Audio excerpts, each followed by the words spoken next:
अस्सलाम वालेकुम बच्चों। आज हम एक्सरसाइज जो है 4.3 करेंगे। तो 4.3 और 4.2 में सिर्फ थोड़ा सा फ़र्क है। तो वो फ़र्क जो है वो सिर्फ़ और सिर्फ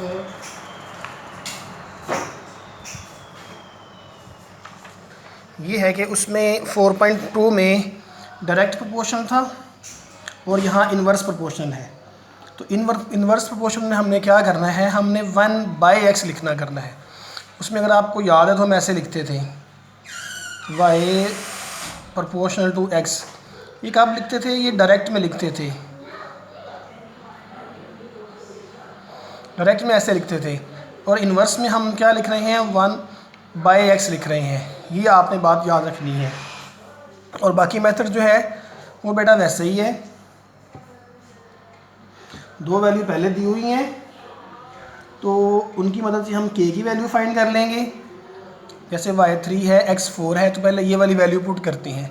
इसको हम 1 का नाम देते थे, उसी तरह से इसको हमने 1 का नाम दे दिया, लिख लिया पुट y = 3, x = 4। तो ये कुछ ऐसे आ जाएगा, ये 3 आ जाएगा कि ऐसे ही है, और x जो है वो 4 आ गया। अब 4 को इधर ले आए, इधर आके मल्टीप्लाई हो जाएगा। तो इस तरह से 4 3s are 12। तो ये हमारे पास k की वैल्यू है 12। तो आपको पता है ये हम क्वेश्चन 1 में पुट करते हैं।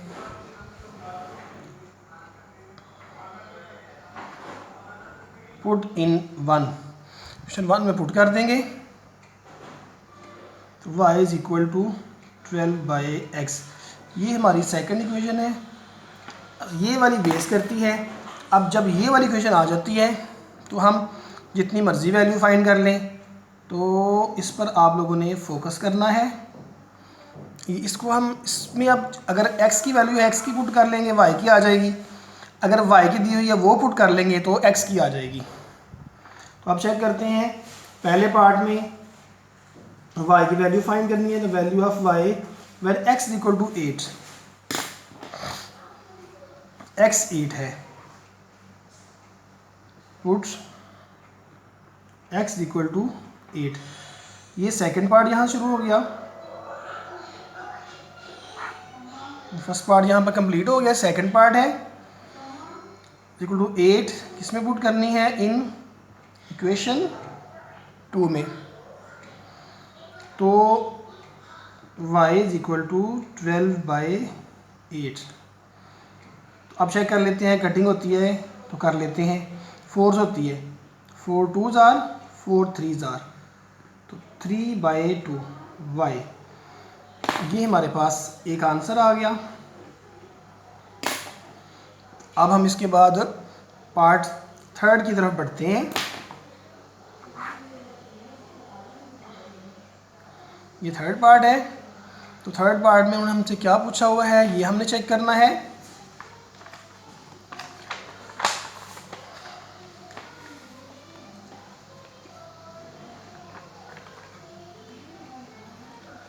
थर्ड पार्ट में y की वैल्यू 48 है और x की फाइंड करनी है। x फाइंड करनी है और y जो है वो 48 है। ये किस में पुट कर लेंगे, इन इक्वेशन 2 में। तो ये हमारी पास इक्वेशन 2 है। ये अब y की जगह वैल्यू पुट करनी है, 48 12/x।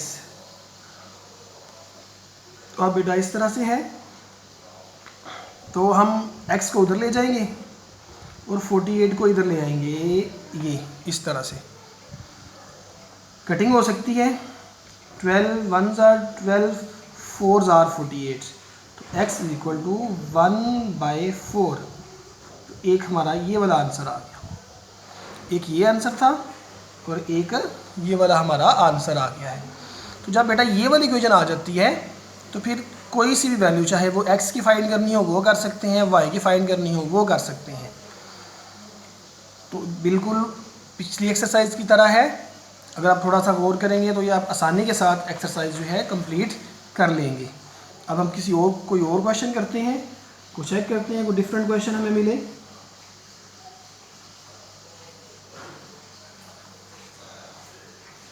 अच्छा, ये थोड़े से कोई वर्ड प्रॉब्लम भी यहाँ पे है, नज़र आ रहे हैं मुझे, इनमें भी चेक करते हैं।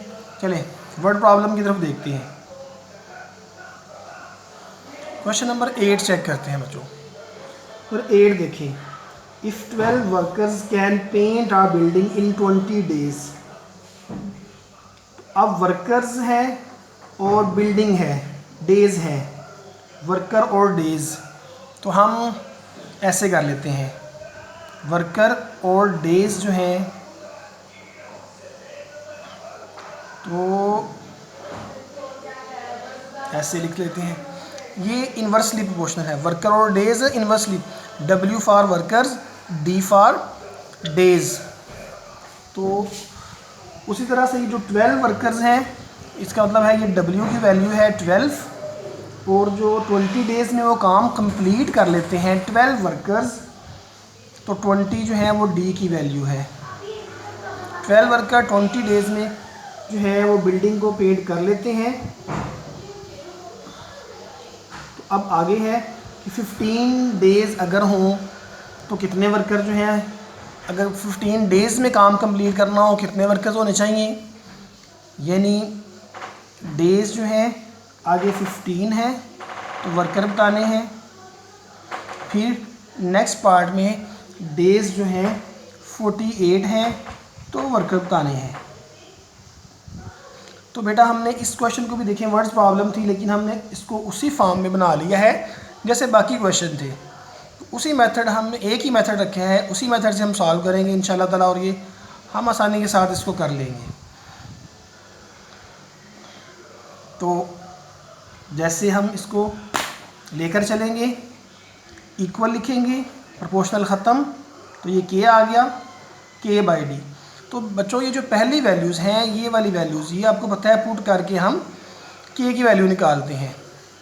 हम यहाँ लिखते हैं पुट W = 12, D = 20। तो इस क्वेश्चन का नाम 1 है, इन क्वेश्चन 1। तो W की जगह पे 12 और D की जगह पे 20। तो अब ये 20 इधर ले आते हैं, मल्टीप्लाई हो जाएगा। तो अब इसको मल्टीप्लाई करते हैं, 0 12 2 = 24 और 7 0। तो K की वैल्यू बेटा कितनी आ गई हमारे पास, 240। इसको 1 में पुट कर लेते हैं।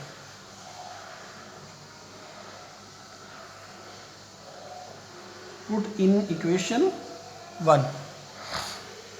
इक्वेशन 1 हमारे पास बन गई, W = 240/D। अब बेटा जब ये वाली इक्वेशन हमारे पास, ये इक्वेशन सेकंड बन जाती है, जब हम K की वैल्यू पुट कर लेते हैं तो क्वेश्चन और भी आसान हो जाता है। W की वैल्यू फाइंड करनी है तो वो कर सकते हैं D की वैल्यू पुट करके, और अगर हमें D की वैल्यू फाइंड करनी हो तो W की वैल्यू पुट करके वो फाइंड करनी है, कर सकते हैं। तो हम क्वेश्चन देखते हैं उधर क्या लिखा होगा। ये देखें बेटा, उधर अब ये वाली वैल्यू, इसकी बारी आ गई है, D15। तो यहाँ पुट करते हैं D = 15, W = 240 और D की जगह पे हम 15 लिख देते हैं। तो अब अगर इसकी कटिंग हो सकती है तो चेक कर लेते हैं कि क्या कटिंग होती है इनकी।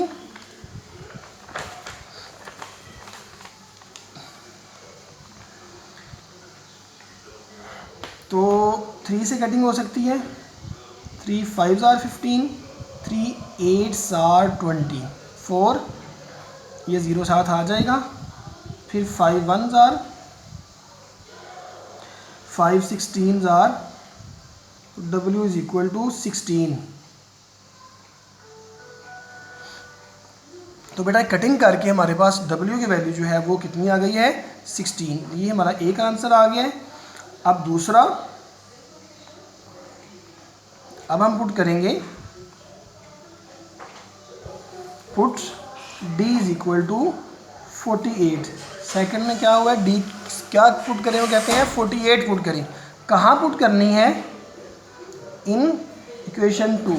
ये आपने याद रखना है, जो इक्वेशन 2 हमने बना ली हुई है उधर वैल्यू पुट करनी हुई है, वो ये वाली है, इसको नहीं भूलना। ये तो W इज़ इक्वल टू 240/48। तो हम देखते हैं बेटा कि इनकी कटिंग हो सकती है। 24 1 ज़ार 22 ज़ार ये आ जाएगा, और इसका मतलब है 1 ज़ार ये 2 ज़ार, तो ये रहा 10/2। फिर कटिंग करते हैं 5। इसका मतलब है कि अगर काम जो है वो 48 डेज़ में कंप्लीट करना हो तो उसके लिए 5 वर्कर्स जो है वो काफ़ी हैं। और अगर काम जो है पहले पार्ट का ये मतलब है 15 डेज़ में कंप्लीट करना था तो उसके लिए कितने वर्कर्स होने चाहिए, 16। ओके बच्चों, उसी मेथड से हमने इसको सॉल्व किया। आपने इसी मेथड से पूरी एक्सरसाइज सॉल्व करनी है, इंशाल्लाह ताला को कोई प्रॉब्लम नहीं होगी। ओके बेटा, अल्लाह हाफिज़।